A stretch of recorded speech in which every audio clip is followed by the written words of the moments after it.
Story 1: The Room That Waits. I pulled up to a small town on the outskirts of nowhere and checked into a decrepit old hotel. The kind of place that looked like it had been abandoned in the 1920s, but somehow kept running. The bricks were chipped, paint peeling, and the windows coated in a film of grime. At the reception desk, an old man sat hunched over, his skin pale, almost gray, and his eyes were hollow. "Room 7, he croaked, handing me a tarnished key. I nodded and climbed the narrow staircase, each wooden step groaning under my weight. The hallways were silent, except for the occasional distant thump that made my heart jump. When I reached room 7, I noticed the door was slightly ajar. Pushing it open, the stale smell of mildew hit me instantly.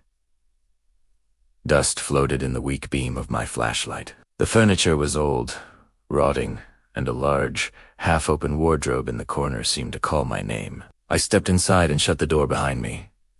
As soon as I did, the temperature dropped. I rubbed my arms and tried to convince myself it was just the draft. Then I noticed it. The wardrobe door creaked slowly open further, on its own.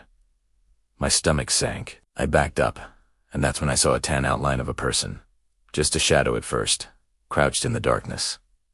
Then it moved.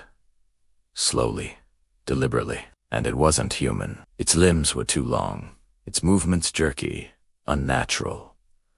I froze as it stepped out into the room, but when I blinked, it wasn't there. The lights flickered, and then I heard it whisper, not in any language I could understand, just a hissing, guttural sound that felt like it was crawling inside my head. "You shouldn't be here," it said. Panicked, I grabbed my bag and ran for the door, only to find it locked.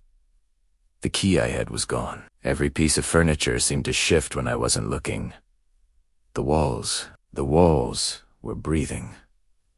Hours passed. I don't know how long before I dared to peek out the door. The hallway was empty, silent again, but the shadow of the figure was stretched across the hallway, pointing straight at me. I eventually escaped, but room 7 still haunts me. Some nights, when I close my eyes, I hear it whispering again, calling my name. And I know, if I ever return, it will still be waiting. Story 2. Check-in at midnight. I drove 4 hours down a twisting, fog-filled road before spotting the neon sign, Crescent Pines Hotel Vacancies. It was strange, the kind of place that felt wrong as soon as you saw it, but I was tired, and I needed somewhere to sleep. The lobby was dimly lit, the smell of old carpet and something metallic in the air. The receptionist was a young woman, almost too young. She smiled, but it didn't reach her eyes. "Room 13, she said softly. "Top floor." Elevators out of order. I trudged up the stairs, every step echoing in the empty corridor. When I reached the room, the key wouldn't turn in the lock at first. Finally, it clicked, and the door opened into darkness. The room was immaculate too.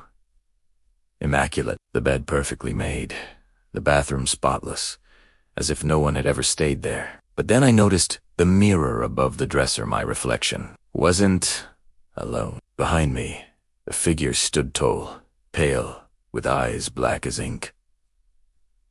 I spun around. The room was empty. I laughed nervously, trying to convince myself I was imagining things. I locked the door, tried to sleep, but at midnight, the knocking started. Light, rhythmic knocks, coming from the wardrobe, the walls, the ceiling. Then a voice. "Check-in." It was everywhere, whispering, hissing. I tried to leave, but the hallway stretched impossibly far. The stairs spiraled into darkness. Every door led back into my room. And the reflection kept watching, smiling, while I ran in circles. When morning finally came, I found myself outside the hotel, exhausted and disoriented. The lobby was gone, replaced by an empty lot. No sign of the Crescent Pines Hotel. I'll never forget those eyes in the mirror. Some nights, when I close my eyes, I see them staring again. And I know, somewhere, that hotel still exists, waiting for its next guest.